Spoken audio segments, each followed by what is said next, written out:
শুরুতেই নারী বিশ্বকাপ বাছাই পর্বের খবর। ছেলেরা ধুঁকছে, কিন্তু মেয়েরা ঠিকই হারালো পাকিস্তান দলকে। রুদ্ধশ্বাস জয়ে বিশ্বকাপ বাছাই পর্ব শুরু করলো বাংলাদেশ নারী ক্রিকেট দল। টস হেরে আগে ব্যাট করে 7 উইকেটে 201 রান তোলে পাকিস্তানের মেয়েরা। জবাবে রুমানার অপরাজিত 50-তে 2 বল হাতে রেখে 3 উইকেটের জয় নিশ্চিত হয় বাংলাদেশের। অলরাউন্ড পারফর্ম করে ম্যাচ সেরা হয়েছেন রুমানা আহমেদ। দেশের ক্রিকেটাঙ্গন তোলপাড় পাকিস্তান ক্রিকেট দলের সফর নিয়ে। দৈন্যতা শুধু মাঠেই সীমাবদ্ধ নেই, গ্যালারিতে দর্শকদের কাণ্ডেও জন্ম দিয়েছে নতুন সমালোচনা।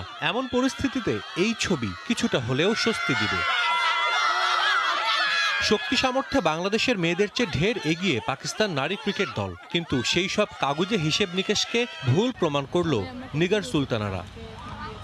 হারারের ওল্ড হারোরিয়ান্স মাঠে ব্যাটিংয়ে নেমে বাংলাদেশের 2 বোলার ঋতু ও নাহিদার তোপে পড়ে পাকিস্তানি ব্যাটাররা। অধিনায়ক জাফিরিয়া খান সহ টপ অর্ডারের 5 ব্যাটার ফিরে যান দ্রুতই। স্কোরবোর্ডে পাকিস্তানের স্কোর তখন 49।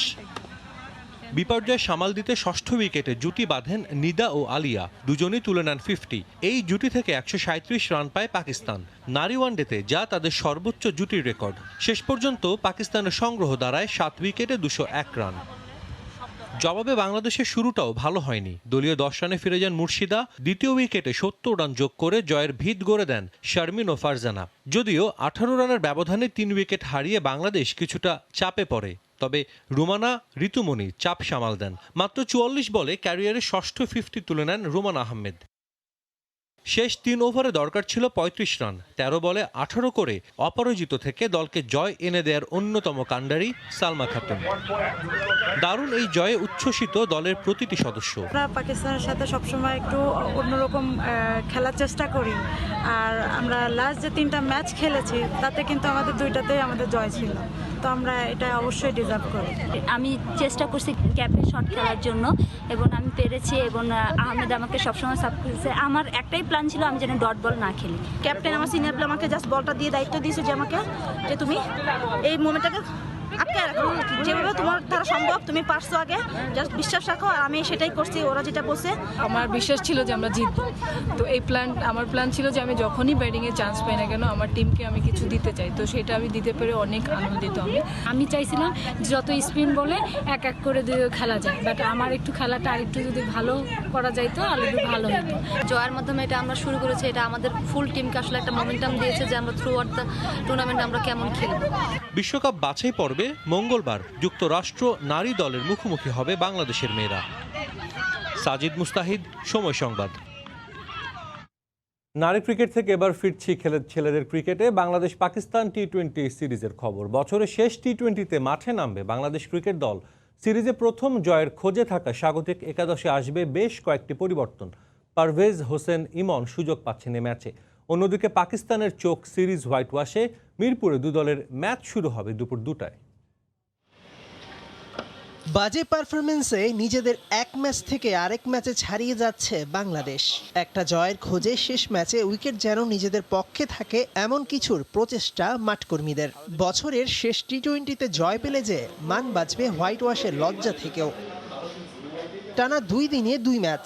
শেষ ম্যাচের আগে তাই অনুশীলন করেনি কোনো দল। টিম হোটেলে বাবর আজম, রিয়াদরা বিশ্রাম নিয়েছেন মোস্তাফিজ শরীফুল ইনজুরিতে। সেই সুবাদে একাদশে অভিষেক হতে পারে পেসার শহীদুল ইসলামের। দলে তৃতীয় পেসার প্রয়োজন হলে খেলানো হতে পারে কামরুল ইসলাম রাব্বিকে। আর সাইফের জায়গায় নিশ্চিত ওপেনার পারভেজ হোসেন ইমন। মাঠে নামার প্রবল সম্ভাবনা রয়েছে ইয়াসির আলী রাব্বির। সিরিজ জিতে পাকিস্তান স্বস্তিতে। শেষ ম্যাচে সাইড বেঞ্চে 2-1 জনকে বাজিয়ে দেখতে পারেন কোচ সাকলাইন মুস্তাক। হোয়াইট ওয়াশেই চোখ পাকিস্তানিদের। মাঠে দর্শক প্রবেশের অনাকাঙ্ক্ষিত ঘটনায় 2 দলের খেলোয়াড়দের ম্যাচের আগে করোনা টেস্ট করানো হয়েছে, যেখানে খুশির খবর সকলেরই এসেছে করোনা নেগেটিভ। শেষ টি-20তে নিশ্চিতভাবেই দলে একাধিক পরিবর্তন আসছে, তবে সেই পরিবর্তন বাংলাদেশের ভাগ্যকে পরিবর্তন করতে পারবে কি? যদি তা পারে তবে তা নিশ্চিতভাবেই চট্টগ্রাম টেস্টের আগে দলকে অনুপ্রেরণা যোগাবে। মিরপুরের হোম অফ গ্রাউন্ড থেকে মেহেদী নাইম, সময় সংবাদ। বাংলাদেশ পাকিস্তান শেষ টি-20 নিয়ে কথা বলতে আমাদের স্টুডিওতে আছেন সাবেক ক্রিকেটার সানোয়ার হোসেন। সানোয়ার ভাই, আপনাকে স্বাগত জানাচ্ছি। ধন্যবাদ। শেষ ম্যাচ আমরা দেখছিলাম ব্যাক টু ব্যাক দুটো রিপোর্ট আসলে, একটি পাকিস্তান মেয়েদেরকে হারিয়েছে আমাদের মেয়েরা, আর একটি কাল বাংলাদেশ খেলবে ছেলেদের দল। ভিন্ন রকম ফলাফল হচ্ছে। এখন মেয়েরা হারিয়েছে, আমরা জানি মেয়েদের দলটাও পাকিস্তানের যথেষ্ট শক্তিশালী, তারা অনেক দিন ধরে ক্রিকেট খেলছে। শেষ ম্যাচে কি বাংলাদেশে এরকম কোনো মিরাকেল, মানে যদি জিতে যায় সেটা তো মিরাকেলের মতোই প্রথমে আমি হবে কংগ্রেচুলেশন জানাবো বাংলাদেশ নারী দলকে, বিকজ অফ আমরা দেখেন ক্রিকেটটা খুব ভালো সময় যাচ্ছে না আমাদের জন্য, ফুটবলও ভালো যাচ্ছে না, এর মাঝখানে এরকম একটা জয় আমাদের জন্য অবশ্যই স্বস্তিদায়ক। তবে যেটা বলছেন ছেলেদের ক্রিকেটটা অবশ্যই আমাদের একটা জয় অনেক বেশি ইম্পর্টেন্ট। আসলে হয়েছে কি, আমাদের মেইন প্রবলেম হয়ে গেছে যে টিম হিসেবে আমরা ক্রিকেট খেলতে পারছি না, টিমের মধ্যে বেশ কিছু প্রবলেম আমরা জানি। যে একটা টিম যখন ভালো যায় না তখন কিন্তু মানে টিমের মানে ভালো ট্র্যাকে না থাকে তখন কিন্তু অনেক ধরনের সমস্যা টিমের মধ্যে দেখা যায়। সেম ওয়েতে টিম যখন একটা ব্যাটসম্যানের ভালো ফর্ম না যায় তখন দেখবেন ফিট পা চলে না বা টপেজ হয়েছে ওইটাও তো আউট হয়ে যাচ্ছে, এরকম একটা বাজে সময় যায় তখন সব কিছুই প্রপার ওয়েতে যায় না। সেম ওয়েতে বাংলাদেশ টিমটা কিন্তু প্রপার ওয়েতে যাচ্ছে না। ওয়ার্ল্ড কাপটা শেষ হওয়ার পরে যে অনেকগুলি চেঞ্জেস, তারপরে আমার প্রবলেমটা হয়ে গেছে আমাদের যেখান থেকে পাইপলাইনেও যে প্লেয়ারগুলি খুব রেডি নেই। আমাদের একটা সময় একটা প্লেয়ার হয়তো খারাপ সময় যেতে পারে, ভালো সময় যেতে পারে, আপনার হয়তো প্রতিটা দেশেই দেখেন সব কিছু পাইপলাইনে কিছু প্লেয়ার রেডি থাকে। আমাদের কিন্তু খুব বেশি প্লেয়ার কিন্তু তৈরি নাই যে দ্বারা সরাসরি এসে রিপ্লেসমেন্ট করবে। ঘুরে ফিরে কিন্তু যারা সুযোগ পাচ্ছে তারা কিন্তু গত বছর 19 ওয়ার্ল্ড কাপ জিতেছে, তারাই কিন্তু গত এক বছরে তারাই কিন্তু সুযোগটা বেশি পাচ্ছে। বাংলাদেশ টিম মেজর কিছু মানে প্রায় 20টার মতো প্লেয়ার হয়তো ঘুরে ফিরে এই 2 বছর কিন্তু ওরাই ক্রিকেট খেলছে, বিকজ অফ যে কোভিডের কারণে খুব বেশি ক্রিকেট কিন্তু বাংলাদেশে হয় নাই, যে হয়তো এই টিমের ম্যাচ হতো বা ডোমেস্টিক অনেক বেশি খেলা হতো, তাহলে হয়তো ওইখানে কিছু প্লেয়ার রেডি থাকতো, প্রিপেয়ার থাকতো। কিন্তু ওই জায়গায় একটা বড় প্রবলেম হয়ে গিয়েছে যে যারা হয়তো এখন আমরা হয়তো লিটন সৌম্য খারাপ খেলেছে, ওদের কথা বাদ দেওয়ার চিন্তা করেছি, এখন হয়তো আর 5-7 ম্যাচ যাওয়ার পর যদি কোনো কারণে যদি টিম ভালো না করে তখন কিন্তু আবার ওদের কিছু মনে করতে, এমন একটা ব্যাপার হয়ে গেছে যে আমাদের কোনো প্লেয়ার পারফর্ম করে রেডি থাকার থেকে আমার মনে হয় যে কে সবচেয়ে কম খারাপ খেলছে তাকে চিন্তা করছি। এক্স্যাক্টলি এই বিষয়টাই যেটা আপনি পয়েন্ট আউট করলেন। সাইফ হাসান আমরা জানি তাকে টেস্টের জন্য রেডি করছিল ক্রিকেট বোর্ড, এবং টেস্ট বেশ কয়েকটি ম্যাচ খেলানো হলো, সে রেড বল ক্রিকেট খেলছিল, হুট করে তাকে এনে একদমই, আপনি তো ক্রিকেট খেলেছেন, টেস্ট এবং টি20 টোটালি ডিফারেন্ট একটা খেলা। বড় কথা বলে মাওলানা সাইফ তো মেন্টালি প্রিপেয়ার ছিল না। মাওলানা সাইফ একটা প্লেয়ার যখন ক্রিকেটটা তো শুধু খালি স্কিল বা মাঠের খেলা না, এটা মেন্টালি অনেকটা বড় ব্যাপার। ও বোধহয় এত তাড়াতাড়ি টি20 ক্রিকেটে ও ডেবু হবে ওটা চিন্তা করেন, মেন্টাল রেডিটা মনে ছিল না ওর। যদি আপনি বডি ল্যাঙ্গুয়েজ দেখেন, ব্যাটিং অ্যাপ্রোচ দেখেন, ও কিন্তু টি20 যে অ্যাগ্রেশন বা পজিটিভনেস থাকা দরকার কোনো কিছু ওর মধ্যে দেখা যায় না। এটা একটা বড় প্রবলেম। আমার মনে হয় যে বললাম না যে যখন মানুষের ভালো শেপে না থাকে তখন ম্যানেজমেন্টও কিন্তু ওই ভুলগুলি বেশি করে। তারপরেও বলবো যে নতুন একটা দল, এই দলটাকে আরেকটু সময় দিতে হবে। ইমনকে হয়তো এখন নেওয়া হয়েছে, ও হয়তো কালকে খেলবো, একটা ম্যাচ সুযোগ পাবে, যদিও টি20 মধ্যে একটা দল সুযোগ পাবে, তারপরেও যেই দলটাই আসুক আমাদেরকে একটু সময় দিতে হবে। যেহেতু আমাদের একটা ধরেন মুশফিক, সাকিব, তামিম এরা কিন্তু লম্বা সময় বাংলাদেশ টিমকে সার্ভিস দিয়েছে, এবং ওই যে গ্যাপটা তৈরি হচ্ছে এখন সময়ের সাথে, ওরা যখন থাকছে না রেগুলারলি, এখন কিন্তু আমরা ওদেরকে পাচ্ছি না।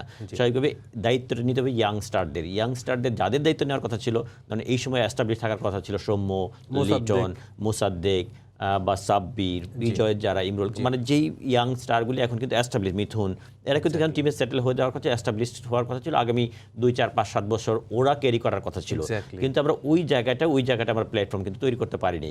আমরা হয়তো শুধু আমরা অনেক সময় হয়তো ম্যাক্সিমাম হয়তো ক্রিকেট বোর্ডকে দোষ দিচ্ছি, দোষ তো সবারই কম বেশি, এখানে এককভাবে প্লেয়ারের যেরকম নেই, অর্গানাইজারও আছে, কিন্তু শুধু যে বোর্ডের দোষ তাও না, কিন্তু প্লেয়াররাও কিন্তু অনেক কিছু অপরচুনিটি মিসইউজ করেছে। আমাদের ধরেন সাব্বিরের কথা বলেন, নাসিরের কথা বলেন, যেই ট্যালেন্ট বা যেই অপরচুনিটি ওরা পেয়েছিল, যেই সুযোগটা তৈরি হয়েছিল, ওইটা কিন্তু মিসইউজ হয়েছে।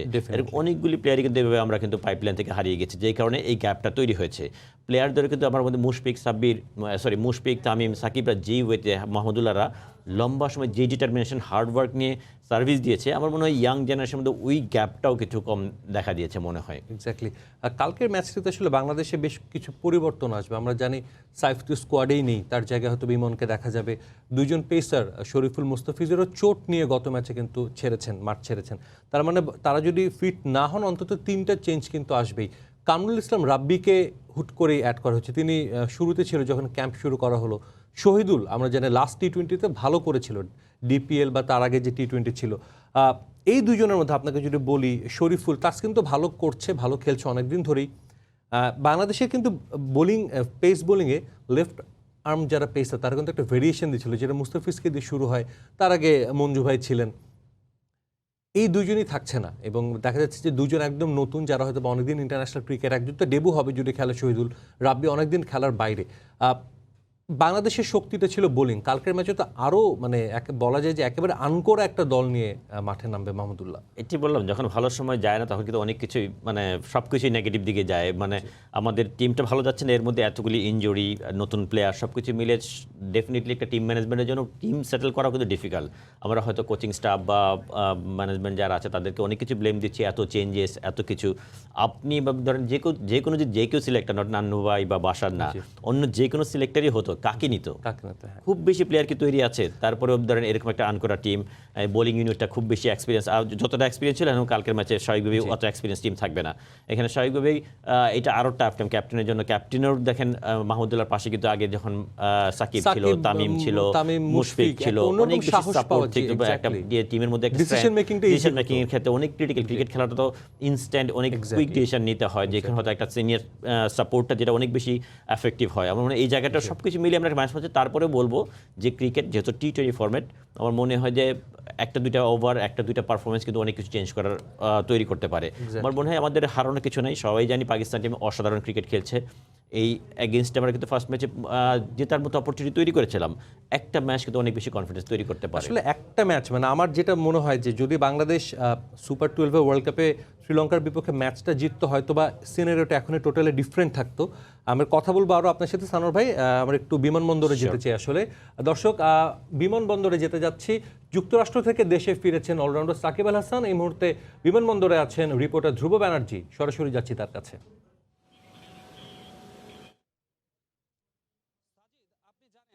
বাংলাদেশ দলের বিশ্বকাপ সফরে যাওয়ার পর মাত্র তিনটি ম্যাচ খেলার পরেই কিন্তু সাকিব আল হাসান ইনজুরিতে পড়েন।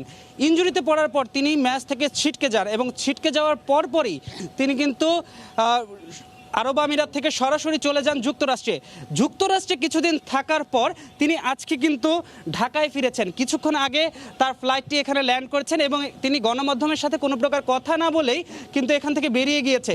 তার চোটের কি অবস্থা আছে তা কিন্তু এখন পর্যন্ত জানা যাচ্ছে না। আমরা জানতে পেরেছি যে তিনি আগামীকাল বিসিবিতে যাবেন এবং বিসিবিতে যাওয়ার পর সেখান থেকে সিদ্ধান্ত আসবে। তিনি তার চিকিৎসকের সাথে কথা বলবেন এবং যারা দায়িত্বরত আছে তাদের সাথে কথা বলবেন এবং তারপরে জানা যাবে তার বর্তমান অবস্থা কি আছে। সাজিদ, আপনি আরেকটা ব্যাপার সম্পর্কে অবশ্যই অবগত আছেন, সেটা হচ্ছে বাংলাদেশ এবং পাকিস্তানের যে সিরিজটি চলছে তার প্রথম ম্যাচে সাকিবের খেলাটা একদমই অনিশ্চিত, কিন্তু গুজব রয়েছে সাকিব দ্বিতীয় ম্যাচ হয়তোবা খেললেও খেলতে পারেন। তার সিদ্ধান্ত কিন্তু আগামীকাল আসতে চলেছে। আরেকটি গুজবের কথা সাজিদ আমি আপনাকে জানিয়ে দিচ্ছি, সেটা হচ্ছে আগামীকাল থেকে আগামী ডিসেম্বরের ঠিক মাঝামাঝি অবস্থা থেকে কিন্তু বাংলাদেশের একটি নিউজিল্যান্ড সফর রয়েছে। সেই সফরে সাকিব খেলবেন কিনা এটার একটা বাংলাদেশের দর্শকদের মধ্যে অনেক চাহিদা রয়েছে যে সাকিব খেলুক বাংলাদেশের জন্য টেস্ট, কিন্তু সেখানে বাংলাদেশ এবং পাকিস্তানের সেই ম্যাচটাতে যে দুইটি টেস্টের কথা রয়েছে সেই দুইটি থেকে নাকি সাকিব ছুটি চেয়েছেন, এমনই গুজব রয়েছেন। আপাতত আগামীকাল সাকিবের সম্পর্কে জানা যাবে। আগামীকাল যতক্ষণ সাকিব যখন এই ব্যাপারে কথা বলবেন তখন এই ব্যাপার সম্পর্কে আরও বেশি জানা যাবে এবং বিসিবি এবং সাকিব যখন নিজে এই ব্যাপারে কথা বলে আমাদেরকে পরিষ্কার করে দেবেন তিনি পাকিস্তান সিরিজে নিউজিল্যান্ড সফরে খেলবেন কিনা অথবা সেটা থেকে ছুটি চেয়েছেন কিনা, এই ব্যাপারে সম্পূর্ণ ধারণা আমরা এরপর জানতে পারবো। এই ছিল আমার কাছে সর্বশেষ।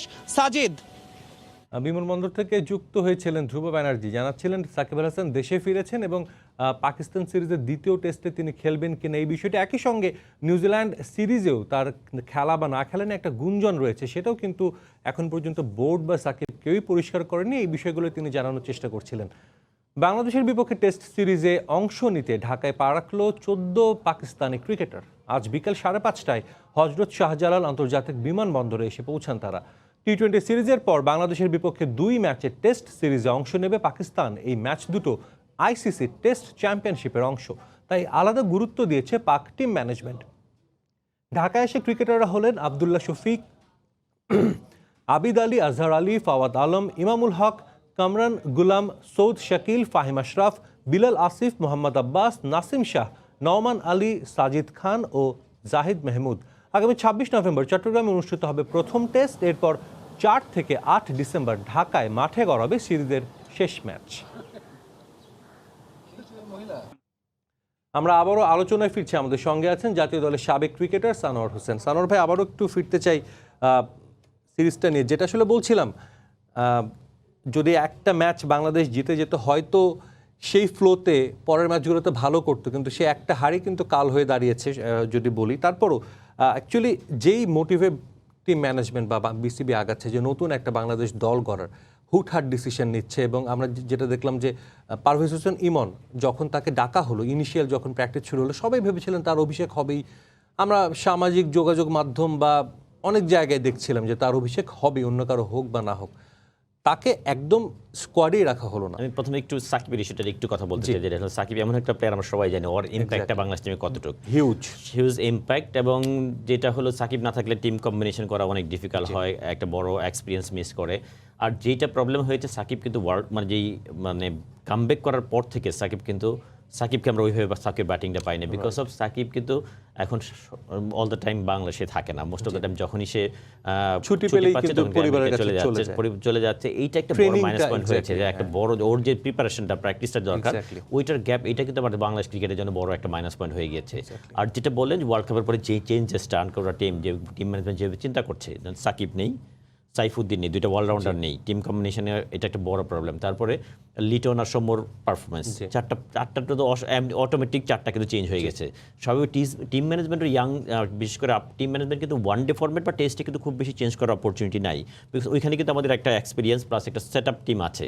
আমাদের একটা জায়গায় T20 ফরম্যাটে যেই জায়গাটা আমরা হয়তো ভালো নেই, এবং ভালো করার আমাদের যেই সেট আপ আছে ওই সেট আপ দিয়েও আমরা কিন্তু T20 ফরম্যাটে ওয়ার্ল্ড ক্রিকেটে খুব একটা ভালো ইম্প্যাক্ট করার মতো অবস্থা নেই। আমাদের নতুন হয়ে চিন্তা করতে হবে, নতুন হয়ে চিন্তা করে ম্যানেজমেন্ট হয়তো চিন্তা করেছে, কিন্তু আমাদের কাছে নতুন প্লেয়াররা খুব বেশি রেডি যে না। আমার মনে হয় এই জায়গাটা যেটা বলেছে আমি, ইমনের ইনক্লুশনটা আমরা প্রথম থেকে হলে আরেকটু ভালো হতো আমরা, কারণ ডোমেস্টিকে আমরা দেখেছি কিন্তু সাইফ কিন্তু আমরা জানি যে হয়তো T20 যেই যে অ্যাগ্রেশনটা দরকার, ওই অ্যাগ্রেশনটা ওর মধ্যে একটু কম আছে। ইমন কিন্তু যতটুকু ব্যাটিং করেও কিন্তু অ্যাগ্রেশনটা আছে T20 ফরম্যাটে, এবং কিছু ইনিংসও ওর অসাধারণ কিছু ইনিংস আছে, বিপিএল একটা 100 আছে, যেটা হয়তো বা প্রথম থেকে হলে হয়তো ওর জন্য ভালো হতো, টিমের জন্য আর ভালো আশামনা ছিল। কিন্তু এটাও মাথায় রাখতে হবে, ওভারনাইট কিন্তু এই ইয়াং টিমটাকে নিয়ে খুব বেশি ম্যাসিভ পারফরমেন্স আমাদের আশা করা ঠিক হবে না। এই টিমটাকে একটু সময় দিতে হবে, এই টিমের মধ্যে কনফিডেন্স রাখতে হবে, টিম যারা সুযোগ পাচ্ছে তাদেরকে আরেকটু বেশি সুযোগ দিতে হবে, তাহলে হয়তো বা একটা সময়ের সাথে হয়তো চেঞ্জ আসতে পারে। সেক্ষেত্রে কি আপনি একটু ইয়াসির রাব্বিকে কিছুটা মানে আনফরচুনেট মনে করেন? মানে তিনি অনেকদিন ধরে দলের সাথে ঘুরছিল, ব্যাক ইন 2019 তিনি দলের সাথে ঘুরছে, বেশ অনেকদিন যাবত টিমের সাথে ছিল, কিন্তু ম্যাচ খেলার অপরচুনিটি পায়নি। আরেকটা ম্যাচ রুবেলের আরেকটা জিনিস দেখুন, রুবেলের ক্ষেত্রেও যেটা হয়েছে ওয়ার্ল্ড কাপে আসার পরে বাদ হয়েছে, এটা একটা যে কোনো প্লেয়ারের জন্য একটা সেটব্যাক। কারণ হলো খেলে পারফরমেন্স করে আপনি বাদ হলেন, তাহলে হয়তো আপনার কাছে নিজের কাছে একটা সান্ত্বনা দেওয়ার একটা বিষয় পারফরমেন্স না করে, কিন্তু অনেকদিন যাবত টিমের সাথে আছে। কিন্তু লাকটা দেখেন এখন এমন একটা সিচুয়েশন হয়েছে, ওর কিন্তু ইনক্লুশনটা কিন্তু ডিফিকাল্ট। আপনি যদি কালকে ম্যাচে চিন্তা করেন কোথায় খেলেন, স্বাভাবিকভাবে ওপেনার চেঞ্জ হবে, ও কিন্তু ওপেন করে না, মিডল অর্ডার ব্যাটিং করে। শান্ত লাস্ট ইনিংসে কিন্তু one of the best performer last ম্যাচের। আফিফ ভালো খেলছে, ইভেন পারফরমেন্স করে যাচ্ছে। তারপর মাহমুদুল্লাহ রিয়াদ, তারপরে হলো সোহান, এর মধ্যে মাহাদি। স্বাভাবিক এর কাছে ইনক্লুশন করার সুযোগ নাই, এটা মনে কিছুটা আনলাকি আমি বলবো মনে হয়।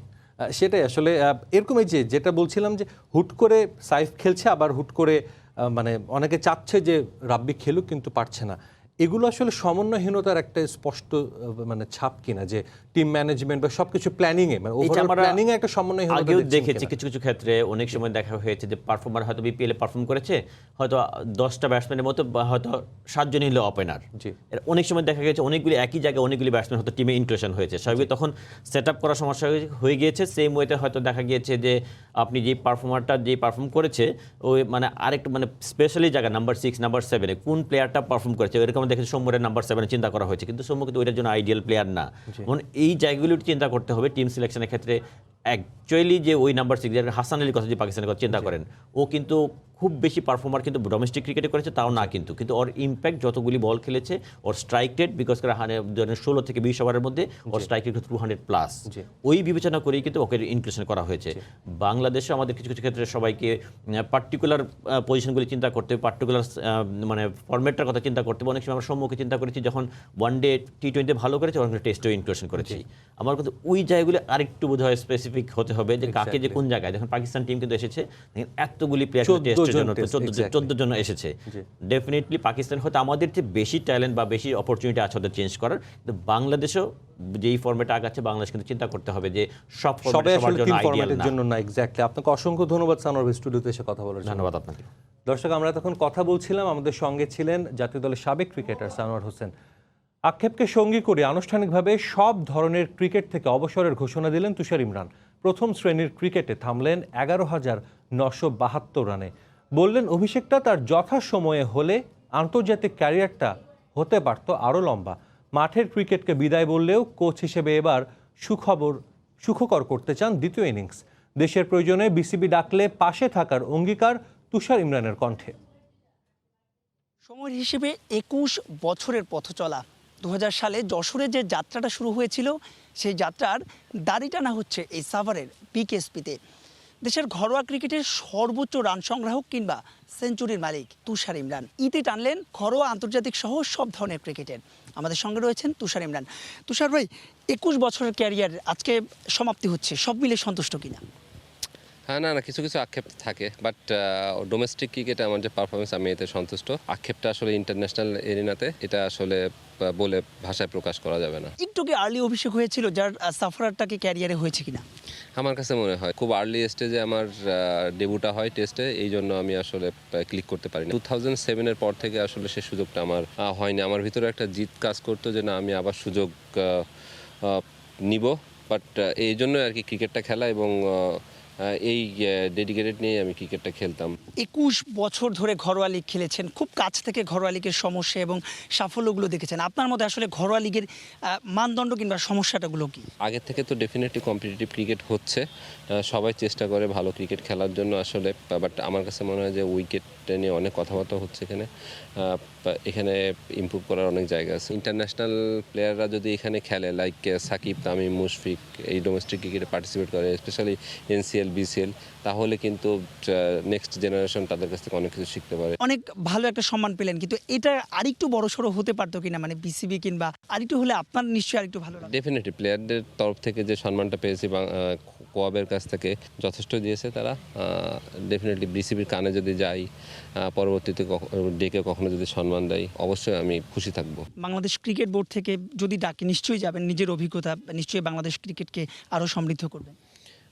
ডেফিনেটলি আমারও ইচ্ছা আছে তাদের সাথে কাজ করার, যদি তারা কখনো কল করে অবশ্যই যাব। তুষার ইমরানরা কালে ভদ্রেই আসেন। দেশে ক্রিকেট তাদের মূল্যায়ন করুক কিংবা নাই করুক, নিজের আলোয় তারা আলোকিত করেন চারিপাশ। তুষার ইমরানের ভবিষ্যতের জন্য রইল একরাশ শুভকামনা। মাহবুব রিমন, সময় সংবাদ, বিকেএসপি, সাভার। আন্তর্জাতিক ক্রিকেট কাউন্সিলের নতুন প্রধান নির্বাহী হলেন জেফ অ্যালাড্রাইস। অস্ট্রেলিয়ার সাবেক এই প্রথম শ্রেণীর ক্রিকেটারকে 8 মাসের অন্তর্বর্তীকালীন দায়িত্ব পালনের পর স্থায়ীভাবে নিয়োগ দিল আইসিসি। গেল মার্চে দুর্নীতির অভিযোগে ভারতীয় মানু সাহনিকে সিইওর পদ থেকে সরিয়ে দেওয়ার পর ভারপ্রাপ্তভাবে দায়িত্ব পালন করে আসছিলেন তিনি। এর আগে আইসিসির ক্রিকেট কমিটির জেনারেল ম্যানেজারের দায়িত্ব পালন করেছেন। এছাড়াও ক্রিকেট অস্ট্রেলিয়ার কাজ করেছেন এই প্রশাসক। 1991 থেকে 94 সাল পর্যন্ত প্রথম শ্রেণীর ক্রিকেট খেলেছেন। এরপর 2015 বিশ্বকাপে অফিসিয়ালের দায়িত্ব পালনের মধ্য দিয়ে প্রশাসনিক কাজে যোগ দেন অ্যালারডাইস।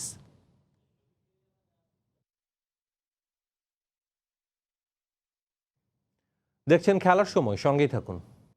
আবারও স্বাগত খেলার সময়। অধিক লুমিনের ক্লিক এলইডি বাল্ব অন্যান্য বাল্বের চেয়ে দেয় বেশি আলো আর উজ্জ্বল থাকে দীর্ঘদিন। মুক্তিযুদ্ধে অবদান রাখা স্বাধীন বাংলা ফুটবল দলের খেলোয়াড়দের নামে গেজেট করা হয়েছে, এমনটাই জানিয়েছেন মুক্তিযুদ্ধ বিষয়ক মন্ত্রী মোজাম্মেল হক। দুপুরে সচিবালয়ে মন্ত্রী পরিষদ সভাকক্ষে স্বাধীন বাংলা ফুটবল দলের জার্সি হস্তান্তর অনুষ্ঠানে কথা জানান তিনি। এদিকে মহান মুক্তিযুদ্ধে দলটির অবদানের কথা অস্বীকার করার নয় বলেও মন্তব্য করেন যুব ও ক্রীড়া প্রতিমন্ত্রী জাহিদ হাসান রাসেল। 30 লাখ শহীদের রক্তের বিনিময়ে বাংলাদেশের স্বাধীনতা। মহান মুক্তিযুদ্ধে সর্বসাধারণ মানুষ অংশগ্রহণ করেছিলেন। মুক্তিযুদ্ধের সময় ক্রীড়াঙ্গনের ভূমিকাও কম ছিল না। স্বাধীন বাংলা ফুটবল দলের অবদান কোটি বাঙালির হৃদয়ে আজও স্মরণীয়, কেননা তারা যুদ্ধের সময় মুক্তিযোদ্ধাদের সাহায্য করতে ফুটবল খেলে অর্থ সংগ্রহ করত, যা পৃথিবীর ইতিহাসে যুদ্ধকালীন প্রথম ফুটবল দল। রোববার মন্ত্রিপরিষদ সভাকক্ষে মুক্তিযুদ্ধ মন্ত্রী মোজাম্মেল হকের হাতে স্বাধীন বাংলা ফুটবল দলের সদস্য সুভাষ সাত জার্সিটি তুলে দেন দলের ম্যানেজার মাঝারুল ইসলাম তান্না সহ অন্যান্য খেলোয়াড়রা। এই সময় স্বাধীন বাংলা ফুটবল দলের অবদানের কথা উল্লেখ করে মুক্তিযুদ্ধ মন্ত্রী বলেন, এ দলের সবাই মুক্তিযোদ্ধা, তাদের নামে গেজেট করার কথাও জানান মন্ত্রী। এই যে স্বাধীন বাংলা ফুটবল টিমের খবর যখন প্রচারিত হতো, বাংলার মানুষ যারা অবরুদ্ধ ছিল এই দেশের ভিতরে, তারা কত উৎসাহ পেত, আনন্দ পেত, এই উল্লাস তারা করতে, এটা বোঝানো যাবে না। আমাদের মহান মুক্তিযুদ্ধের সপক্ষে আমাদের জনমত সৃষ্টিতে তাদের অনন্য সাধারণ ভূমিকা ছিল। বাংলাদেশের মুক্তিযুদ্ধের ইতিহাসে স্বাধীন বাংলা ফুটবল দল অবিচ্ছেদ্য এক অংশ। দেশের ক্রান্তিকালে বল পায়ে স্বাধীনতার পক্ষে জনমত তৈরিতে গুরুত্বপূর্ণ ভূমিকা পালন করেছিলেন ফুটবলাররা। ফুটবল দল তৈরি করে মুক্তিযুদ্ধের জন্য যে কাজ করা, এটি আমরা কিন্তু স্বাধীন বাংলা ফুটবল দলের সাথে এই টিমটি আমাদেরকে সারা বিশ্বের কাছে আমাদের চোখে আঙ্গুল দিয়ে দেখিয়ে দিয়েছিল। তা আমরা আপনাদের প্রতি আমরা সত্যি কৃতজ্ঞ। আমরা নতুন প্রজন্মের মানুষ যারা মুক্তিযুদ্ধ দেখিনি, আমরা সারা জীবন আপনাদের জন্য গর্ব ভরে আপনাদের কথা। দেশের স্বাধীনতার জন্য ভিন দেশে প্রীতি ম্যাচ খেলে অর্থ সংগ্রহ, যা বিশ্ব ক্রীড়াঙ্গনেই বিরল। আমাদের মহান নেতা ইস্তেক দীপু, সময় সংবাদ, ঢাকা। আবারও স্বাগত খেলার সময়। যৌন নিপীড়নের শিকার চীনের গ্র্যান্ড স্ল্যাম জয়ী টেনিস তারকা পেং শুয়াই কোথায় আছেন তা কেউ জানে না। পেং ভালো আছেন এটা প্রমাণ করতে একের পর এক ভিডিও ক্লিপ প্রকাশ করে ঘটনা ধামা চাপা দিতে চাইছে চীন সরকার। পেংয়ের নিরাপত্তা নিয়ে উদ্বেগ প্রকাশ করেছে WTO এবং বিভিন্ন মানবাধিকার সংস্থা। অবিলম্বে তাকে সবার সামনে এনে তার নিরাপত্তা নিশ্চিতের দাবি জানানো হয়েছে। তা না হলে চীন থেকে সব ধরনের প্রতিযোগিতা সরিয়ে নেওয়ার হুঁশিয়ারি দিয়েছে WTA। এদিকে পেংয়ের ঘটনায় জড়িতদের খুঁজে বের করতে চীনের ওপর চাপ দিচ্ছে যুক্তরাজ্য ও যুক্তরাষ্ট্র। একজন নারী কোথায় নিরাপদ? শিক্ষার আলোয় আলোকিত হন কিংবা নিরক্ষর, সমাজের উঁচু থেকে নিচু সবখানেই ধর্ষণ, শ্লীলতাহানি সহ যৌন নির্যাতনের শিকার হচ্ছেন নারীরা। প্রাঙ্গণেও নারী নির্যাতনের মতো ঘটনা ঘটছে হরহামেশাই। দেশের পতাকা বিশ্বমঞ্চে তুলে ধরাদের নিরাপত্তাও দিতে পারছে না সরকার। টেনিস বিশ্বে চীনের নাম বললে শুরুতেই আসবে পেং শুয়াইয়ের নাম। দুবার দেশকে ডাবলসে গ্র্যান্ড স্ল্যাম শিরোপা উপহার দিয়েছেন। 2014 সালে ডাবলসের র্যাঙ্কিংয়ে 1 নম্বর জায়গাতেও পৌঁছেছেন শুয়াই। দেশের মেধাবী এই তারকাও নিস্তার পাননি নরপশুদের হাত থেকে। গেল 2 নভেম্বর চীনের সোশ্যাল মিডিয়া সাইট ওয়েইবোতে দেশটির সাবেক উপপ্রধানমন্ত্রী ঝ্যাং গাওলি সম্পর্কে একটি অভিযোগ পোস্ট করেছিলেন। সেখানে তিনি অভিযোগ করেন মিস্টার ঝ্যাংয়ের সাথে তাকে যৌন সম্পর্কে বাধ্য করা হয়েছিল। 2013 থেকে 2018 সাল পর্যন্ত চীনের উপপ্রধানমন্ত্রী ছিলেন ঝ্যাং গাওলি। তিনি চীনা প্রেসিডেন্ট শি জিনপিং এরও বেশ কাছের। ক্ষমতাধর এই ব্যক্তির বিরুদ্ধে পোস্টের পর থেকেই মহাবিপদে আছেন পেং শুয়াই। এরই মধ্যে সরিয়ে নেওয়া হয়েছে তার পোস্ট। পেং শুয়াই জানান তিনি আপ্রাণ চেষ্টা করেছিলেন সেদিন নিজেকে রক্ষা করতে। তাকে খেলার কথা বলে ডেকে নিয়ে গিয়ে নির্যাতন করা হয়। তবে এ বিষয়ে দেওয়ার মতো কোনো প্রমাণ তার কাছে নেই। এ ঘটনার পর থেকে পেংয়ের কোনো খবর পায়নি দেশটির টেনিস ফেডারেশন। চীনের পররাষ্ট্র মন্ত্রণালয় বলছে পেং কোথায় আছেন তা তারা জানেন না। পেং নিখোঁজের পর থেকেই তার সন্ধানের জন্য চীনের ওপর চাপ দিচ্ছে যুক্তরাজ্য, যুক্তরাষ্ট্র ও আন্তর্জাতিক টেনিস ফেডারেশন। পেং নিখোঁজের পর একের পর এক ভিডিও প্রকাশ করা হচ্ছে চীনের রাষ্ট্রীয় সংবাদ মাধ্যম গ্লোবাল টাইমসে। ভিডিওগুলো দিয়ে তিনি যে নিরাপদে আছেন তা প্রমাণের চেষ্টা করা হচ্ছে। তবে এতে সন্তুষ্ট নয় WTA। তারা বলছে এই ভিডিও প্রমাণ করে না যে পেং নিরাপদে আছেন। এগুলো তাকে দিয়ে জোর করে করানো হতে পারে। অবিলম্বে এই ঘটনার সুষ্ঠু তদন্ত দাবি করে পেংকে সবার সামনে আনার অনুরোধ করেছেন তারা। নয়তো চীন থেকে সরিয়ে নেওয়া হবে টেনিসের সব টুর্নামেন্ট। পারভিন আক্তার, সময় সংবাদ। এই ছিল খেলার সময় এখনকার আয়োজনে। সঙ্গে থাকুন সময়।